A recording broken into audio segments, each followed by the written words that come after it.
like to say congratulations on your first 5 years, Ms. Hogan, and hopefully your next 5 are as good as your first. I'd like to start on the recruiting for the Canadian military. So on Exhibit 2, we see that out of 191,000 applicants, 103,000 were dropped. So that's a total of 54% of total applicants being dropped, and only 1 in 13 applicants completing basic training.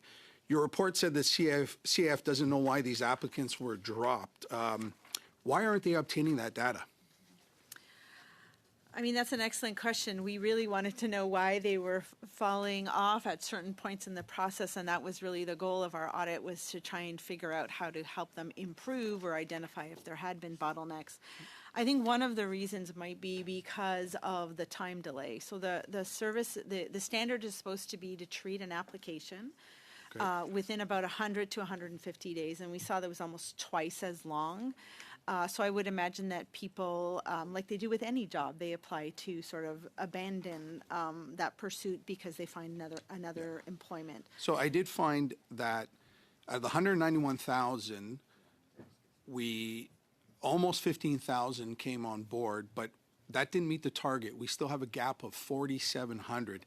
That is particularly scary because our CFA isn't equipped. What does that mean for our armed forces if we have a gap of 4,700 personnel? So you're right, during the period of our audit, only 1 in 13 people who applied ended up starting basic training. I think it's important, and you highlighted exhibit number 2, there's other information in there that talks about over 50,000 applications that are still sort of in the pipeline and being treated. And that's why I think it's important for national defense to figure out why people are dropping off, because you can't make changes to your process if you don't know why people are abandoning it. Thank you. I'd like to move on to the other military report on the housing Canadian Armed Forces members. So your report shows the National Defense failed to meet housing needs. We're at least 5,200 units short. And the ones that we do have are outdated spaces with no Wi-Fi. Some don't even have functioning sanitary waste systems. We also have stories that members are having to couch surf. And I think the low point is an article that came out in 2022 that said that they were being advised to go to Habitat for Humanity to find housing. I find that concerning. Do you want to elaborate on that?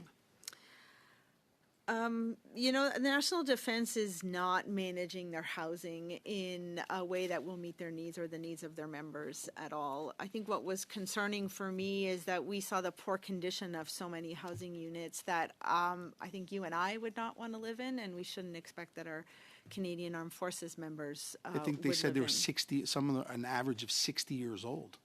Some of the quarters, so there's 2 types of buildings. There are quarters which are meant for basic training and temporary housing or transigent housing. They're not supposed to be long-term. Some people are living in those long-term. Then there are residential units, so a house that's unfurnished. And some of the quarters are over 60 years old. One was built actually in 1930. And when maintenance isn't being done, because we saw that in about 25% of the cases, regular inspections aren't being done, you don't know the needs for maintenance, and then that results in housing that's in poor condition. And as you mentioned, we saw lack of safe water to drink or potable water in buildings, toilets that didn't flush, and exterior walls that needed repairs. And do we have a number on how many new units were built since the audit? So I don't have that number handy. What I can tell you is since over the audit period, there has been a reduction in units that are available. Yeah. So it's clear that the plan needs to be adjusted in order to meet the needs, and that they need to consider more up-to-date information than what they're using in their plan. Also considering that they want to recruit more than they currently have on force. So I see also there, like on housing here, 3,800 units will be built over the next 20 years. So this is my next question here. In response to this, we see that a friend of the Prime Minister, an RBC banker, has been appointed to this portfolio at close to $700,000 a year. So my question is that what we need, or do the ministers just need to prioritize the Canadian military for the sake of our security and sovereignty and do their job? So I think you're talking about the appointment to the agency, the procurement agency for national defense, and they would not be dealing with the building of housing units. There is a special operating agency called the Canadian Forces Housing Agency that deals with the building of units, and they did receive $2.2 billion to fund a plan over 19 years. So it's really too early to know whether or not that will be enough. But I would encourage, as I have in other reports with National Defense, that they update their estimates on a regular basis with accurate information so that they have a better picture of what they need going forward. Thank you very much.